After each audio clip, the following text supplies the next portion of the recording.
Muchas gracias por la introducción y por la invitación. Vamos a hablar entonces de tumores neuroendocrinos y les voy a presentar la visión del endocrinólogo, que es lo que hacemos nosotros rutinariamente.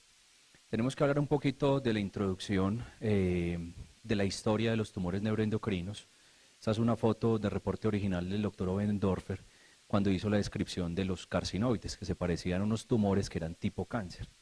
El doctor Oberdorfer no fue el primero que hizo la descripción, pero acá lo ven en la foto con esta niña. Esta niña se llama Leni Oberdorfer, nació en Alemania, en Múnich, en 1908.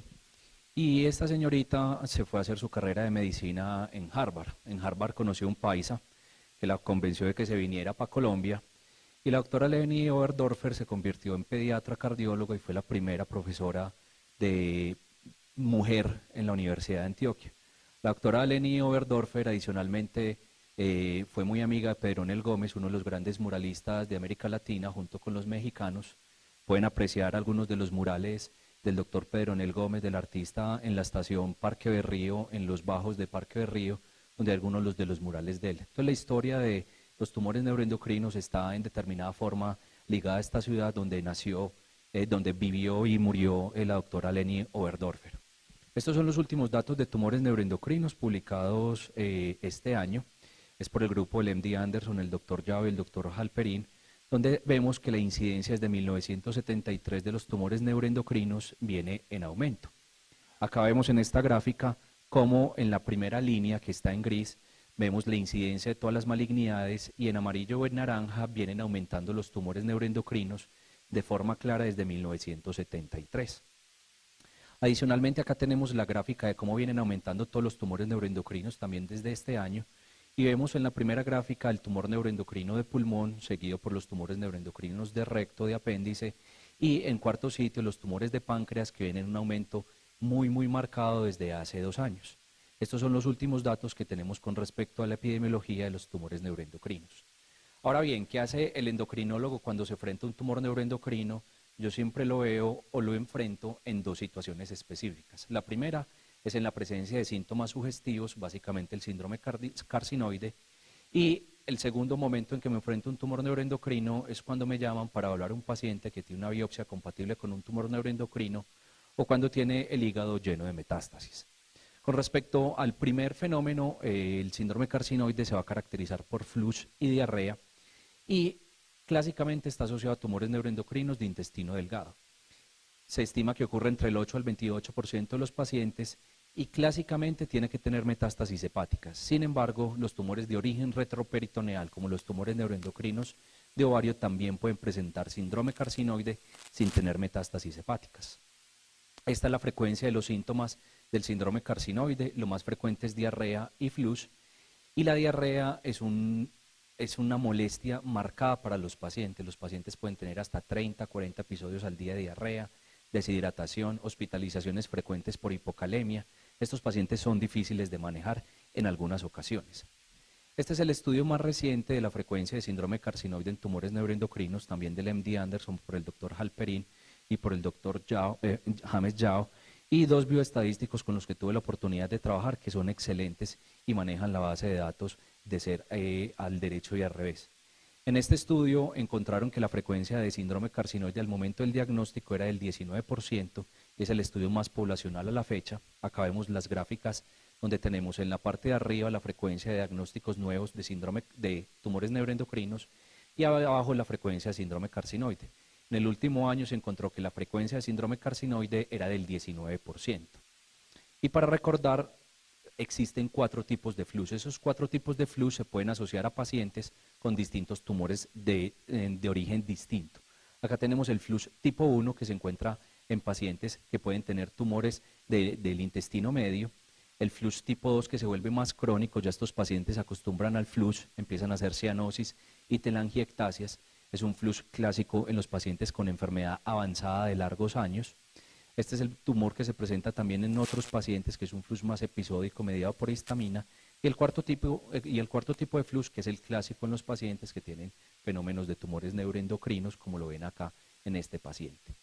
¿Qué otras manifestaciones pueden tener los tumores neuroendocrinos? Pueden tener broncoconstricción, fibrosis retroperitoneal y de manera interesante pueden hacer producción ectópica de ACTH y tener Cushing ectópico, que ya lo vamos a ver más adelante. Entonces, cuando yo tengo un paciente con síntomas sugestivos de síndrome carcinoide, básicamente lo primero que voy a hacer es hacer una evaluación bioquímica mediante la cromogranina A y el 5-hidroxiindoloacético. Este es el algoritmo con el que basamos todos los endocrinólogos para el estudio del FLUSH y del síndrome carcinoide, es del doctor Over y de su grupo de tumores neuroendocrinos de Europa. Sin embargo, los dos marcadores, y no voy a hacer mucho énfasis, son malos. Cromogranina y 5-hidroxiindolacético son marcadores que todavía distan de ser ideales. Necesitamos mejores marcadores, sin embargo es lo único que tenemos. Tiene altos tasa de falsos positivos y de falsos negativos, entonces hay que tener en cuenta que los pacientes con 5-hidroxiindoloacético elevado tienen que tener una dieta especial.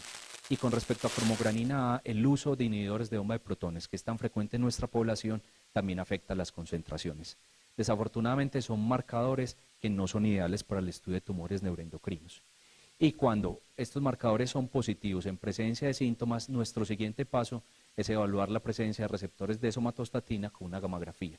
Si esta gamografía es negativa, pasamos a un PET con galio si la sospecha sigue siendo alta, y si la gamografía es positiva, buscamos la localización del tumor y la estadificación del tumor y la extensión de la enfermedad mediante estudios cross-sectional con tomografía o con resonancia, y de acuerdo a eso hacemos el diagnóstico y el tratamiento.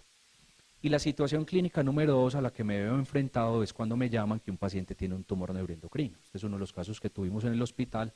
Por ejemplo, es un paciente que estaba hospitalizado por un síndrome constitucional, tenía un pólipo en el recto distal y se le encontró también una masa tumoral extrarrectal. ¿Qué se le encontró a él? Múltiples lesiones líticas y blásticas en el esqueleto axial, y la biopsia que se realizó nos reportó así tumor neuroendocrino con un KI67 menor del 5%. En ese momento que nos llaman a nosotros, mi papel es localizar, evaluar la extensión de la enfermedad, confirmar el diagnóstico, los factores pronósticos para poder definir el tratamiento. ¿Qué se decidió hacer en ese momento? Los estudios bioquímicos, cromogranina y 5-hidroxiindoloacético, octreoscan, resonancia de abdomen y gamografía ósea por las lesiones que tenía comprometidas. Este es el octreoscan de este paciente del hospital, donde ven las lesiones que tiene el paciente con receptores de somatostatina. La elevación de la cromogranina y del 5-hidroxiindolacético de este caso, francamente positivos. Y como les mencionaba ahora, estas son las 4 cosas que yo hago cuando me enfrento a un paciente con un tumor neuroendocrino cuando me llaman que tiene metástasis. Primero, es esencial establecer de dónde es el primario, y hay veces no lo podemos encontrar. ¿Qué me sirve a mí para establecer el primario? Evaluar los receptores de somatostatina, una buena gamografía o un PET con galio. Tengo que hacer estudios imaginológicos como tomografía y siempre con contraste oral, con una enterotac o una buena resonancia con un contraste oral. Y hago estudios endoscópicos, endoscopias, colonoscopias, cápsulas endoscópicas, dependiendo de donde esté sospechando el primario. Mi segundo paso es evaluar la extensión de la enfermedad. Es claro que la supervivencia es distinta si es una enfermedad localizada, una enfermedad extensa. Entonces hago nuevamente estudios imaginológicos, tomografía, resonancia y estudios para evaluar los receptores de somatostatina. Desde el punto de vista histopatológico, para mí es esencial 2 cosas. 1, establecer la proliferación mediante el KI67 y la mitosis. Y 2, la diferenciación del tumor neuroendocrino. Y por último, tengo que evaluar si el tumor es funcional o no. Y si es funcional, en pancreáticos es relativamente más fácil. Vamos a ver más adelante un caso de glucagonoma que nos va a presentar el doctor Juan Pablo, pero tengo que mirar si tiene un insulinoma, si tiene Cushing, mirar qué es la funcionalidad de este paciente. ¿Qué tenemos reciente o nuevo? Es la clasificación de tumores neuroendocrinos pancreáticos. Esta clasificación es del 2007 y se hace mucho énfasis en la proliferación del tumor. Yo puedo tener tumores bien diferenciados que estén proliferando mucho. Estos tumores se clasifican hoy en día como tumor neuroendocrino grado 3 con un KI67 más del 20%. Estos pacientes pueden tener expresión de somatostatina y es distinto al tumor pobremente diferenciado que tenga una alta expresión o un KI67 que esté proliferando mucho. Entonces siempre debemos insistir a nuestros patólogos que nos digan si el tumor está bien diferenciado o no y establecer el KI67. Y esta categoría de tumor neuroendocrino grado 3, bien diferenciado, que es distinto al carcinoma neuroendocrino mal diferenciado con alta proliferación, los manejos son totalmente distintos. Y adicionalmente un punto de corte es el KI67, entre 40 y 55 o más del 55, que claramente la diferencia en pronóstico es importante. ¿Por qué tengo que localizar el tumor? Porque obviamente la supervivencia de estos tumores es distinta. Si ven en la gráfica de arriba, la supervivencia del tumor rectal es mucho más grande, y en la última gráfica tenemos el páncreas, donde la supervivencia de este tumor es mucho más bajita. Por ende, es esencial conocer el primario porque me marca pronóstico. Debo adicionalmente establecer la extensión de la enfermedad. Este nuevamente es la epidemiología de la base de datos de SER, también publicada en el 2017. Es la misma referencia que les mencioné. Y acá, qué pena hacerlos mirar hacia abajo, tenemos páncreas en este sitio, páncreas acá, la supervivencia, y miren que la supervivencia de páncreas es mucho más baja que a los otros tumores. Y hay veces estamos manejando tumores de páncreas neuroendocrinos como si fueran tumores neuroendocrinos de intestino delgado, y estos pacientes tienen peor pronóstico. Siempre debo valorar la presencia desde el punto de vista funcional de otros síndromes como Cushing y acromegalia. Acá les presento la serie que estamos haciendo, la vamos a someter esta semana a Endocrine Practice de Cushing ectópico en Colombia. Tenemos 12 casos y está cambiando la epidemiología. Cushing siempre pensamos que era carcinoma microcítico de pulmón, pero la mitad de los pacientes, el 60% de nuestra serie, son tumores neuroendocrinos, localizados la mayoría en tórax o en abdomen, tanto pancreáticos como pulmonares. Los síntomas más frecuentes en Cushing ectópico en esta serie fueron hipertensión, diabetes, hiperpigmentación e hipocalemia. Pues siempre sospechar en pacientes con hipocalemia y diabetes y algún tumor neuroendocrino la presencia de un Cushing. Y la supervivencia en esta serie fue de 63%, la mortalidad fue de 63% y una supervivencia total a 29 meses. Esperemos que nos acepten este artículo. Y con respecto a tumores pancreáticos, siempre recordar que algunos son funcionales y otros no son funcionales. Desde el punto de vista funcional, estos pacientes tienen muchas manifestaciones clínicas y es fácil diagnosticarlos como insulinomas, glucagonomas, somatostatinomas, etcétera, etcétera. Y siempre, siempre insistimos en el manejo de los tumores neuroendocrinos, grupos multidisciplinarios. El verdecito les toca a los médicos nucleares por todas estas cositas que manejan. Sin embargo, el endocrino siempre es el sarco, mono, de nariz pulida, como yo. Y tenemos obviamente el cirujano, el radiólogo, el oncólogo. Siempre tiene que ser en grupos multidisciplinarios para poder hacer el manejo de estos tumores. El principal manejo es quirúrgico. Acá es esencial tener un buen grupo quirúrgico porque ellos cambian el pronóstico de estos pacientes. La citorreducción tiene un papel importante en algunos pacientes, las terapias para disminuir carga tumoral, la resección del primario es esencial en estos pacientes. Y ya desde el punto de vista de tratamiento, si ya es inoperable el paciente o está progresando, yo tengo varias alternativas. Y primero tengo que establecer de dónde viene el tumor y la extensión de la enfermedad. Acá tenemos intestino delgado, tumores pancreáticos y tumores de pulmón, como lo ven en este lado, grado 1 y grado 2, que son los que me corresponden manejar. Los grados 3 corresponden básicamente a oncología porque son para manejo con quimioterapia sistémica. Ahora bien, ¿cuáles son los determinantes para yo definir mi terapia? Es si me captan la gamografía o en el PET, cuál es la localización del tumor, cuál es la carga hepática que tenga este paciente, si es funcional o no, si tiene metástasis óseas, porque estas metástasis me marcan pronóstico. No puedo hablar de líneas de manejo, no hay una línea establecida, yo no tengo estudios cabeza a cabeza, tengo opciones de manejo. ¿Cuál es la clase funcional del paciente? Obviamente, Pepita Pérez, 95 años, amputada, posiblemente mi manejo sea distinto a un paciente ECOG 0. ¿Y cuál es la función renal y medular de este paciente? ¿Por qué? Porque miren, acá tenemos, ya vamos a hablar más adelante del estudio NETTER en una de las siguientes charlas, pero NETTER es un estudio de intestino delgado y miren las diferencias que hay en la supervivencia libre de enfermedad. Y los pacientes que venían progresando les pasaron en el grupo de placebo a octreotide 60 miligramos, es decir, doblar la dosis de octreotide puede tener un beneficio importante en el sentido que puedo tener una supervivencia libre de progresión de 8.4 meses más. Obviamente, al lutecio le va mucho mejor. Y la supervivencia con lutecio en los análisis interinos parece ser mucho mejor que en los pacientes con octreotide. Pero ¿qué me interesa a mí? Comparar con las otras terapias, saber qué voy a hacer yo. Le voy a poner lanreotide primero, le voy a poner lutecio, le voy a poner quimioterapia, everolimus. Y desafortunadamente no tenemos esos estudios cabeza a cabeza.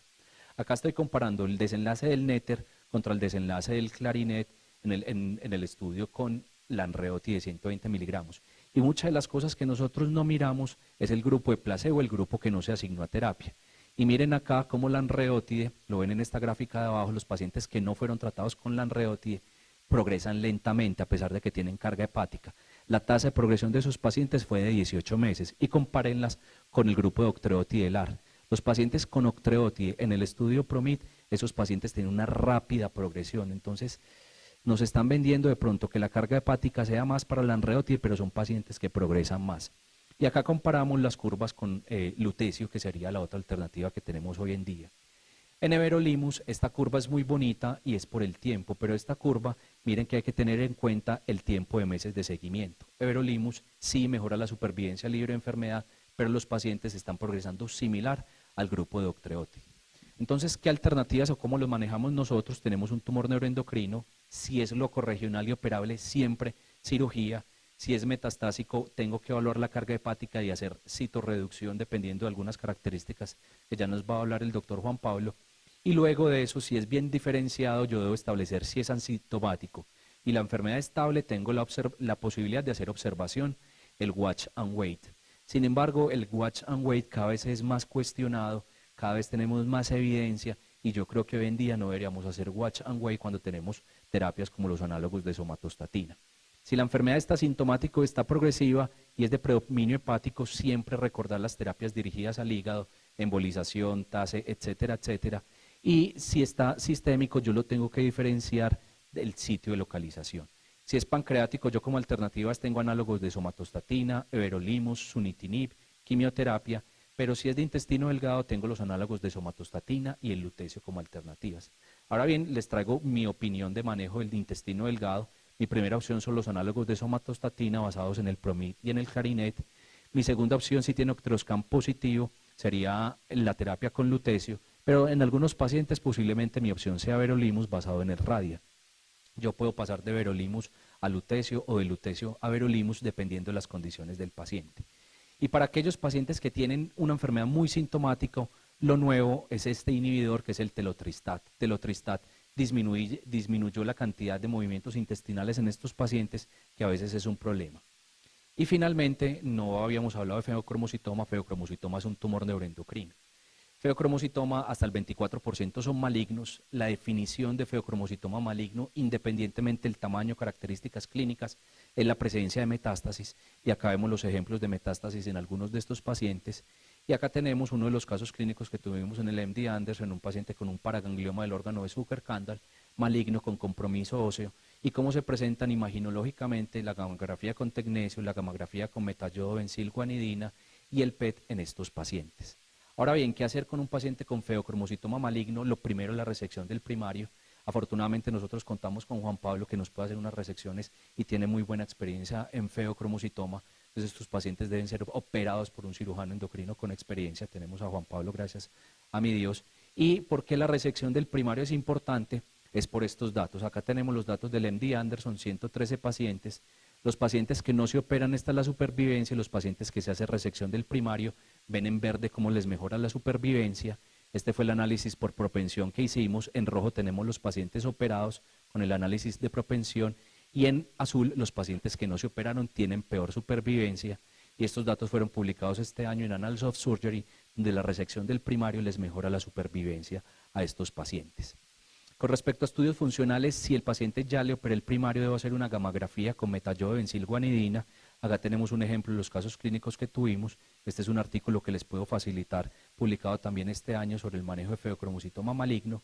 Y estas son las opciones hoy en día de un artículo que también publicamos este año de las opciones de tratamiento para feocromocitoma maligno. Para mí la más interesante es esta.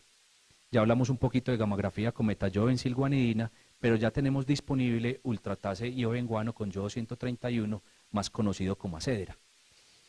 En camino clínico vienen estos dos estudios. El primero es con cabozantinib, 22 pacientes, les está yendo muy bien, y el segundo es el estudio con ultratase iobenguane, que ya tenemos resultados positivos. El desenlace primario de este estudio fue la reducción de medicamentos antihipertensivos y secundario la respuesta tumoral. En marzo de este año, Progenic dijo que el estudio es positivo, lo van a someter al New England, espero que este año. El último autor va a ser el doctor Camilo Jiménez y el primer autor David Priman de la Universidad de Pensilvania.